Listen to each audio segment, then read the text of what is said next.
Please welcome to the stage, Janine Dunn. The power of a six-letter word. Now you may be asking, what is this powerful six-letter word? Well, this word is choice. And what is choice? Well, it's the opportunity or power to choose between two or more possibilities. It is the opportunity or empowerment to make a decision. And so you may be asking, why is this word choice so powerful? Well, if we peek behind the curtain a little, just for a moment, on the inner workings of your unconscious, and perhaps you've heard of Maslow's hierarchy of needs, choice is what we believe to be control. Choice is what we believe to be key to our survival. And you may be asking, why? Well, because through a number of research studies conducted, there's been an interesting discovery that there is a biological explanation for your need for control through choice. See, your biological belief is that you can control the environment that you're in by making choices. And much of our behaviour is elicited through environmental cues and perceptual-based decisions, involuntary choices, made hundreds of thousands of times a day. For example, choosing where to focus your visual attention to see where you're walking, and perhaps avoid that crack in the pavement that you'd otherwise trip over and hurt yourself on. So you may be asking, who am I?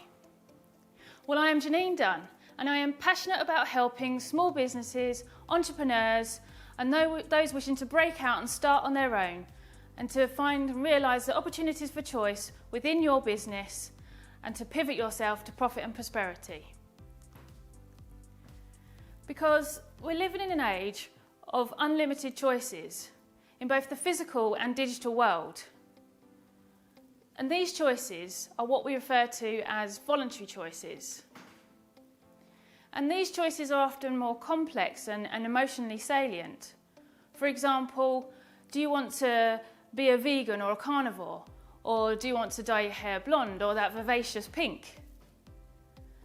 And see, when we make a voluntary choice, we express our preference and we assert oneself within our environment. And for each choice that we make, we kind of reinforce the perception of our control over our environment. And for each choice that we make, we control who we are and who we want to be within the environment that we're situated. And so even though your belief that even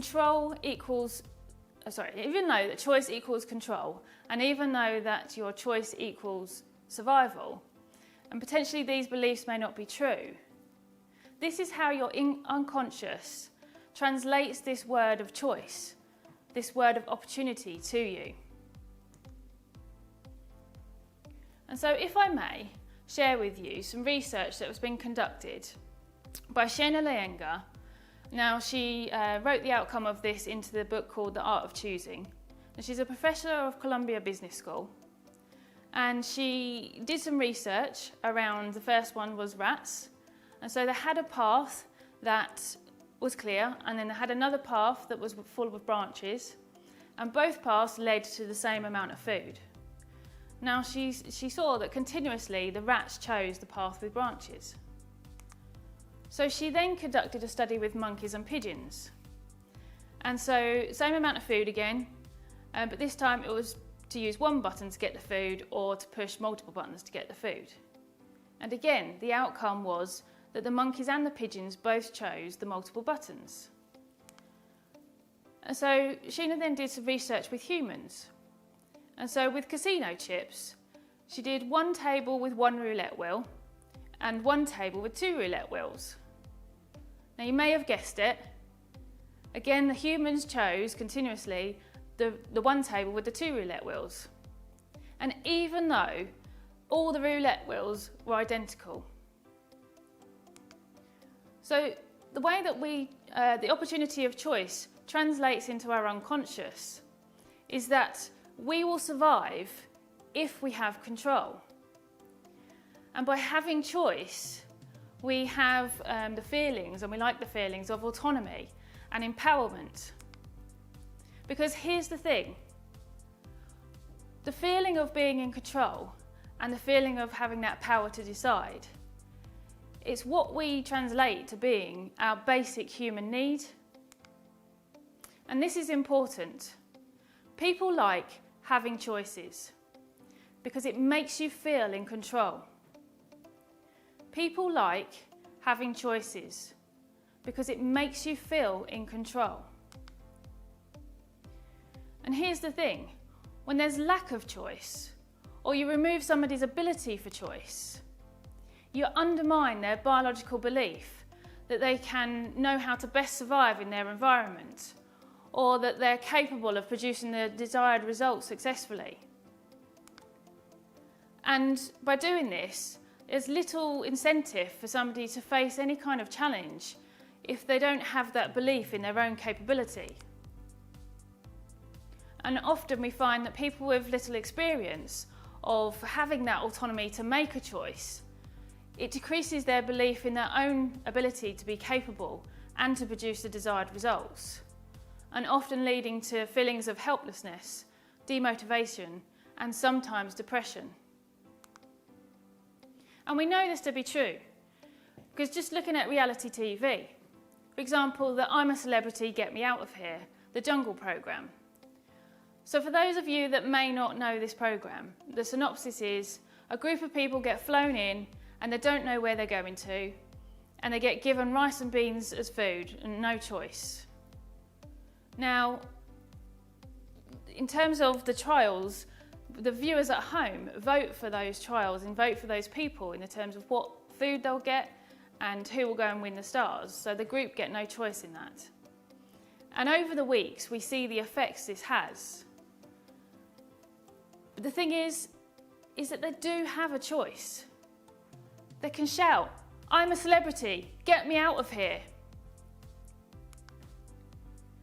And maybe you've had this time in your life or your business where you've kind of felt the need to say, I'm a celebrity, get me out of here. I know I have. But the thing is that I'm not a celebrity and there's no one to get me out of here. So the important thing about choice is that choice is essential to your well-being. Choice is essential to your well-being. Now, choice is great, but there can also be too much choice.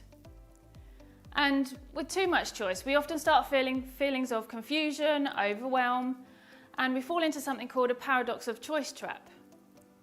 And with this kind of feeling, you're always feeling kind of feelings of regret that you made the wrong choice, or it's always kind of that grass is greener kind of mindset.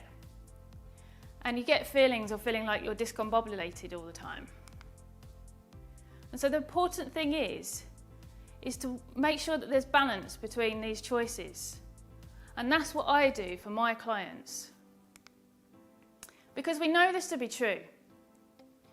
Those within a work environment are more motivated by having lots of choices, or be having the right number of choices to them.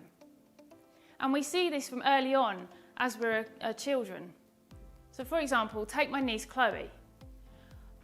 My sister and I have a reward system with her.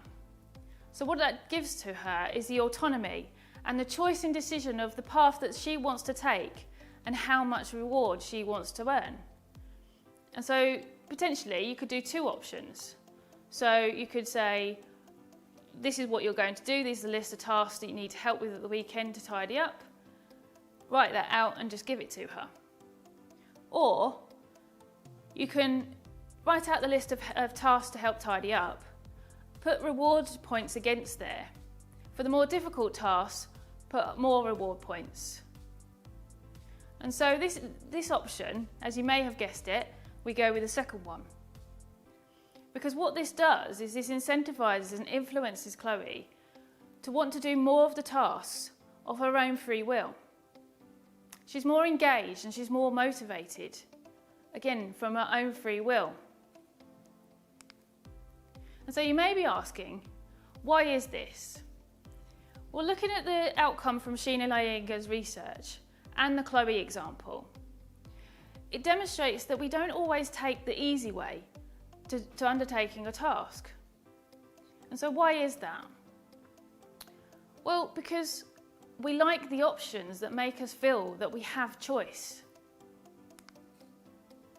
And so based on that research, we like that options because it gives us control over the path that we want to take. We feel that it gives us control over the task and how we want to do it. Gives us the choice. And we see this in business. We're not going to ask our clients to be tidying up, nor our staff. Might be some tidying up policies to do. But here's the thing. It's the principle over just giving somebody something to do and telling them how to do it versus giving them choice. Because choice is the vehicle that we use to perceive control. Choice is the vehicle we use to perceive control. And looking at the structure of choice, so how we structure the amount of choices we give to people. And that kind of helps us to avoid ending up in a route where it's complicated execution of the task and somebody feeling overwhelmed, or the opposite in the sense of feeling demotivated by lack of choice.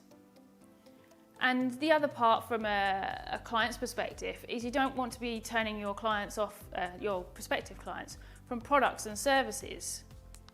Instead, you want to be motivating, inspiring, engaging all of your clients by giving them the right level and amount of choices. And so the way in which you will structure your choices is that you will give them choice, you will give them control, you give them autonomy and empowerment. And most of all, you'll fulfill their basic human need because we like to feel in control and having the power to decide. And so as Jim Rohn says, change begins with choice.